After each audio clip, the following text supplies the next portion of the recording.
Bismillahirrahmanirrahim. Assalamualaikum warahmatullahi wabarakatuh. Perkenalkan, nama saya Abdul Yamin dari Prodi PAI semester 2 kelas B.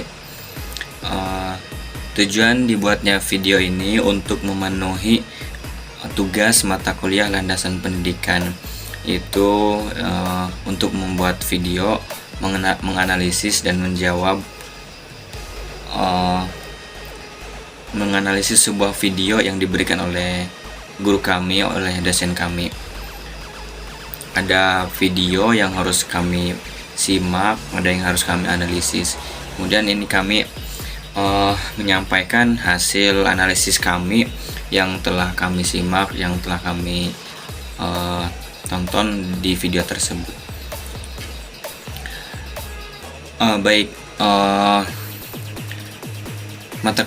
Mata kuliah landasan pendidikan ini diampu oleh Pak dosen Dr. Agus Dian Ali Rahman, MPDI, gitu ya.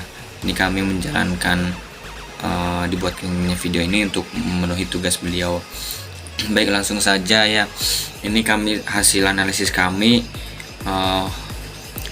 melihat video yang diberikan oleh guru kami, dosen kami, itu mengenai tentang pendidikan, gitu ya.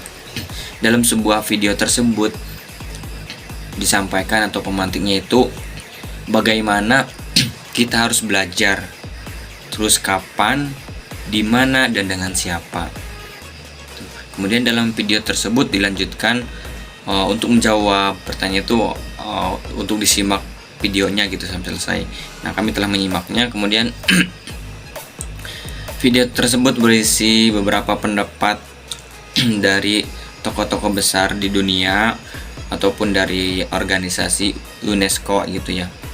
Nah, dari pemahaman UNESCO, pentingnya memiliki visi, terlibat dalam dialog dan mengambil tindakan sehingga dapat membantu pendidikan di planet yang rusak ini hidup dalam damai dan memanfaatkan pencapaian teknologi dengan sebaik-baiknya. Nah, di video tersebut disampaikan bahwa dunia ini telah banyak kerusakan, gitu ya. Kemudian mengharapkan kedamaian, hidup yang damai, dan makhluk hidupnya atau manusianya memanfaatkan pencapaian teknologi dengan sebaik-baiknya, itu harapan dari UNESCO. Kemudian ada beberapa tokoh pemimpin dunia atau penjuru dunia menyampaikan mengenai pandangan tentang pendidikan di dunia dan permasalahan-permasalahan di dunia dalam video tersebut. Yang pertama, salah satunya yaitu di Komisi UNESCO menjelaskan tentang problem atau masalah yang pertama, yaitu tidak mencapai kesetaraan gender. Nah, bahwa pandangan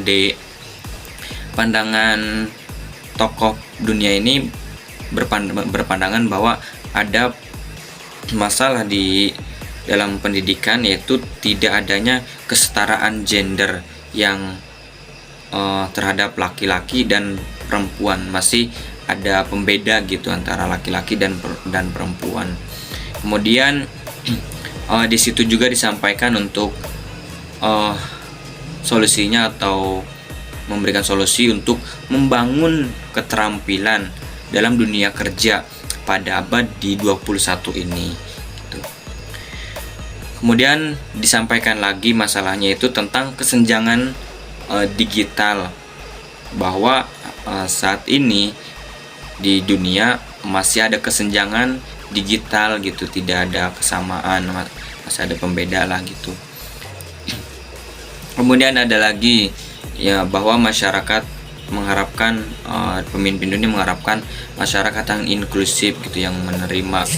Kemudian mengharapkan juga bagaimana menyatukan umat manusia di dunia di dunia global ini, gitu ya. Nah, para tokoh itu memberikan solusinya itu perlu adanya pendidikan vektor kemajuan, gitu. Ada pendidikan yang kemajuan untuk untuk menghadapi masalah tersebut gitu ya. Kemudian selain itu juga ada krisis global. Dari tahun kemarin ada virus penyakit COVID-19 atau COVID-19 ya, itu sangat berpengaruh terhadap pendidikan, terhadap budaya, terhadap pembiasaan, banyak perubahan gitu ya. Sehingga yang tadinya pendidikan atau belajar yang tatap muka banyak perubahan dengan dunia teknologi gitu ya. Di dunia teknologi belajar dengan Zoom atau Zoom meeting atau dengan jarak jauh gitu ya. Nah, di sini ada perubahan gitu. Kemudian guru-guru ini dituntut untuk mampu memahami teknologi gitu ya. Itu. Kemudian selain krisis global juga adanya kemunduran demokratis. Sehingga sangat berpengaruh terhadap pendidikan, terhadap keberlangsungan hak-hak asasi manusia gitu ya. Di sini ada kemunduran demokratis, perlu ada suara-suara masyarakat atau suara-suara manusia kadang tidak selalu didengar gitu ya. Kemudian tokoh pemimpin itu juga menjelaskan bahwa pendidikan itu bukan hanya sekedar keterampilan dan mengembangkan intelektual saja, tetapi kemampuan empati emosional terhadap penderitaan orang lain juga itu sangat penting pendidikan itu. Kemudian selain itu juga tentang keadilan sosial dan menjaga hak asasi manusia, peduli terhadap hak asasi manusia gitu ya. Kemudian di eranya digital ini atau di zaman sekarang ini ada tokoh yang berpendapat juga bahwa guru dan sekolah itu tidak dapat digantikan meskipun sekarang banyak teknologi gitu ya, teknologi digital, pembelajaran digital, tapi guru dan sekolah tidak dapat digantikan. Itu ada tokoh yang berpendapat di UNESCO seperti itu. Kemudian ada lagi yang berpendapat pendidikan bukan hanya sekedar ruang di mana pengetahuan dibagikan gitu ya, tapi pendidikan yaitu pengetahuan baru diciptakan. Artinya ada pengetahuan baru yang diciptakan gitu, bukan hanya pengetahuan yang dulu, tapi pendidikan berkelanjutan, ada pengetahuan yang baru gitu ya, atau yang diciptakan. Nah, kemudian UNESCO ini apa sih gitu ya, dari tadi disampaikan UNESCO itu apa sih ya gitu ya. Nah, di tokoh ini juga tokoh dunia menjelaskan tentang UNESCO. UNESCO itu organisasi yang mengabdi pada hak asasi manusia, terhadap pengetahuan dan tentang kebersamaan gitu ya. UNESCO juga adalah organisasi pendidikan, keilmuan, dan kebudayaan terhadap perserikatan bangsa-bangsa gitu. Kemudian itu yang kami simak atau yang kami analisis.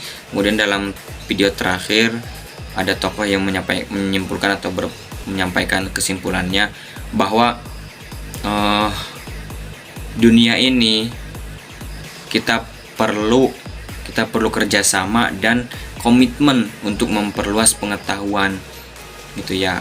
Kita harus kerjasama sesama negara-negara gitu, bersama bangsa-bangsa, harus ada kerjasama dan komitmen untuk memperluas pengetahuan gitu, sehingga selain itu juga adanya kerjasama internasional. Kemudian selain itu juga solidaritas global untuk menciptakan kedamaian, perlu adanya itu solidaritas global dan solidaritas global gitu. Kemudian ada demokratis, suara-suara penderitaan halayak umum bisa dengar gitu. Dan disimpulkan juga bahwa manusia di planet ini perlu adanya kedamaian, mengharapkan adanya kedamaian, keadilan, dan berkelanjutan gitu. Tokoh-tokoh dunia memandang untuk dunia ini, planet ini harus damai, ada keadilan, menjaga hak-hak manusia, menjaga hak asasi manusia gitu ya, dan berkelanjutan bergenerasi dilanjutkan oleh generasi yang baru gitu. Terus itu yang kami analisis, yang kami tangkap dalam video yang dibagikan oleh dosen kami atau guru kami. Kurang lebihnya mohon maaf, itu yang bisa kami sampaikan. Mungkin banyak sekali kekurangan ya. Terima kasih dari saya, ucapan terima kasih banyak. Jika ada kekurangan atau dalam hal penyampaian kurang tepat, mohon dimaafkan, atau bisa juga koreksiannya teman-teman bisa komen di video ini ya, karena kami juga masih belajar terhadap semua hal gitu ya. Terima kasih, saya ucapkan terima kasih banyak. Mohon maaf atas kekurangan dan kelebihannya. Bila mana ada jarum patah jangan kau masukkan ke dalam peti. Kalau ada kata-kata yang salah jangan kau masukkan ke dalam hati. Sekian dari saya, kurang lebihnya mohon maaf. Assalamualaikum warahmatullahi wabarakatuh.